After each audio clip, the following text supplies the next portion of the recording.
Hello everyone, today I'm going to be doing a reaction to Tony Sonic's review of Sonic Origins.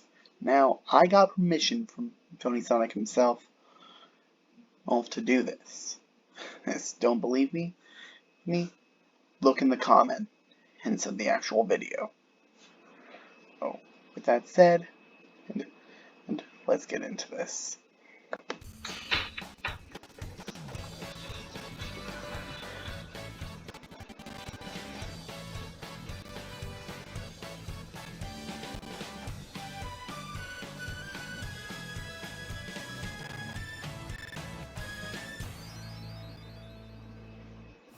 Years ago, a legend was born. The blue hedgehog known as Sonic made his debut as a rival to Mario, and he was a success. So much so that he wasn't just a game, he was an icon and a franchise, even back then. With the release of Sonic's first ever game being a complete success, he was given many sequels, with 3 in particular really resonating with fans in the 90s and today. Sonic the Hedgehog 2, which was a major step up from the original, Sonic CD, which has its fans? And Sonic 3 and Knuckles, originally released separately as Sonic 3 and Sonic and Knuckles, before being joined together to get the game Sega wanted.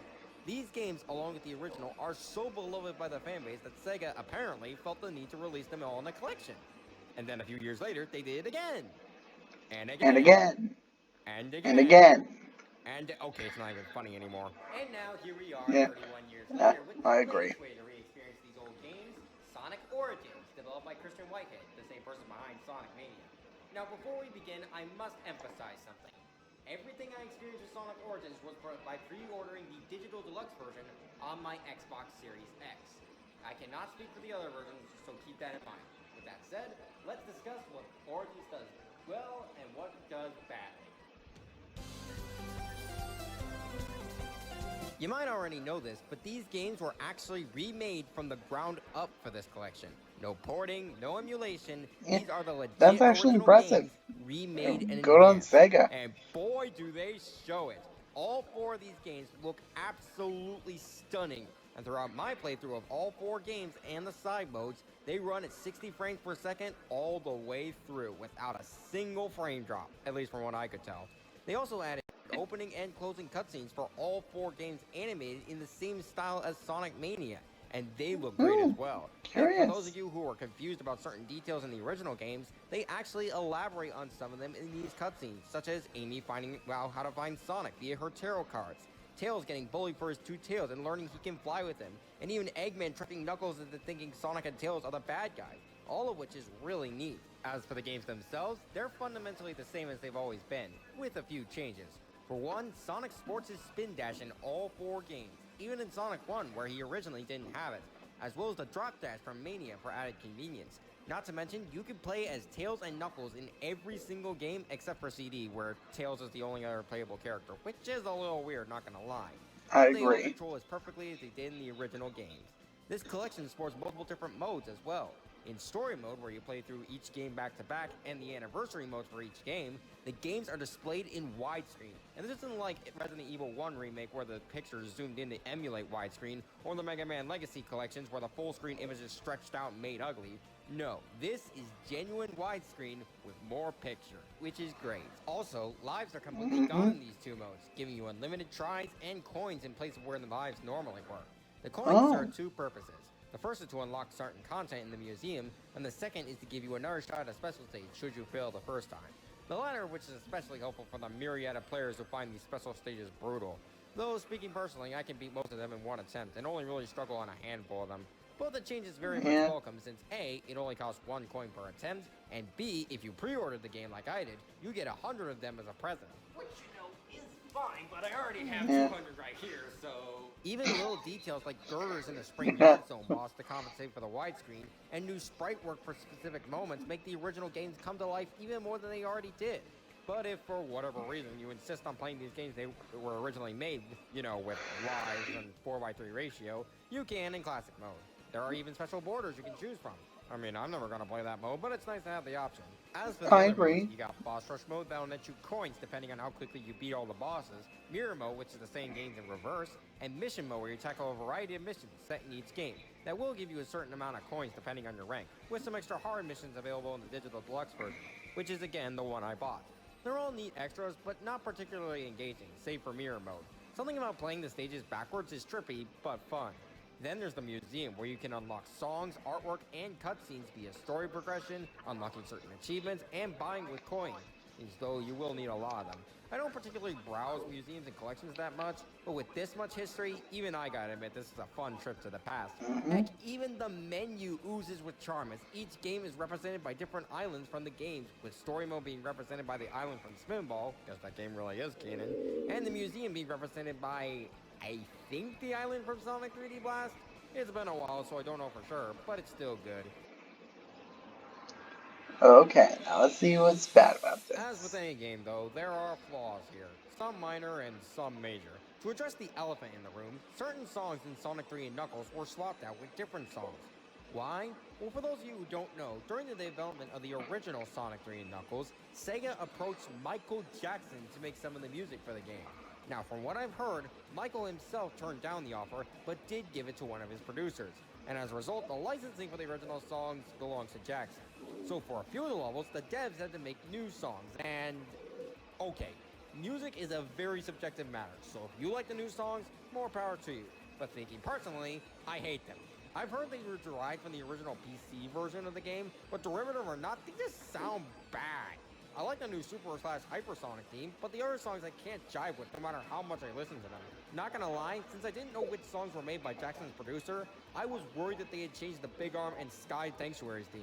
But thankfully they're the same. As for other things, and this could purely be Yeah. a me thing, the missions are pretty easy to S-rank. Granted, a few of them took a few tries to beat, and I did get a few A's and even a B, but roughly 90% of the missions were still easy to S-rank, to the point where I was practically swimming in coins. Again, this could just be a me thing since I'm between a hardcore and alpha Chad gamer, not to brag, but it is something to make note of. Also, all of them look like they were made with a level creator. Another thing I've heard a lot of people mention is glitches. Some small and some not so small. But aside from getting soft locked twice between a bumper and a spring in Spring Yard Zone, I didn't encounter very many glitches per se. However, I did encounter one.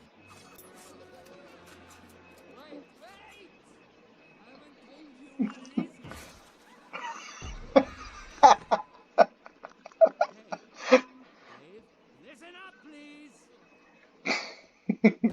It was in a bonus stage in Sonic 3 and K where I legit clipped through the wall and fell for eternity, forcing me to reboot the game. Now, I should note that this only happened once, and was the only major glitch I encountered throughout my entire playthrough. But it is something bad. Now for the other elephant in the room that I've heard many people talk about. The price. The price of base Sonic Origins is $40, and the price of the Digital Deluxe version is $45.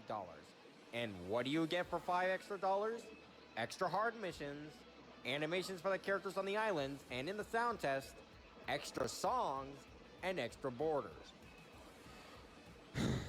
Okay, even for $5, more than half of that isn't worth it. And the ones that are, namely the animations, should have been in there to begin with. At least when they pulled this with Colors Ultimate, they offered a little more perks that somewhat justified 5 extra bones. This, not so much. Now, I'm not going to be like Nathaniel Bandy and say, Imagine if you bought Mario Odyssey for $60 and had to pay $65 so Mario could have expressive faces on the menu. because frankly, that's not an entirely fair comparison, but it is a little, well, I don't want to say scummy because these three exist, but I will say that it's sketchy. Ah. Well, at least I can skip this.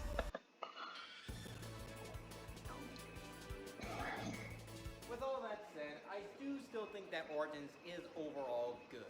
Great even. But do I recommend buying it normally at the price it is now? Honestly, that depends on a few things. Numero uno, your financial situation. I personally had plenty of money to spare, so throwing 45 bones wasn't that big of a deal, even with the lackluster extras. But I do realize that not everyone can afford that type of game, and so it is still a noteworthy factor. I don't think the price is as bad as people make it out to be, but still. Numero dos, the collections. Sega has re-released these games 100 times over the years. And if you're someone who collected all of them as a die-hard Sonic fan, and this might not be worth it. But if you're like me, whose only real experience with the classics was via the classic collection on the DS, which funnily enough doesn't even include CD, not that that's a problem, I overall think that it is worth it to re-experience these games, especially with all the enhancements. You may have also noticed that I didn't really talk a whole lot about the games themselves. Well, that's because A, I have something at the end of the year planned that will go into that, and B, I'm viewing Origins as a remaster and collection of these old games. If you want to know my actual thoughts on the games on their own, here's a brief summary. Sonic 1 is overall good, but not something I would play very often.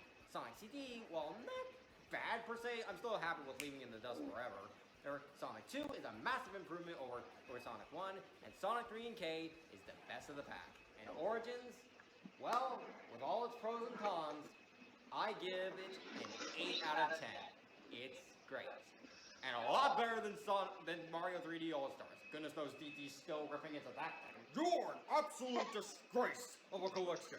And you have virtually nothing to offer other than slightly prettier visuals. Oh! Good job. Like, that's funny. But I will hold back on covering that video until after the villain ranking, because his video is rather short, so I want to get the bigger stuff out of the way before tackling smaller stuff. Hope you all understand. See you in the villain ranking, and have a good one. And another thing! Alright, I'm gonna end this here. So, Tony Sonic, if you see this, I made the video, and everyone else, I'll see you in the next video.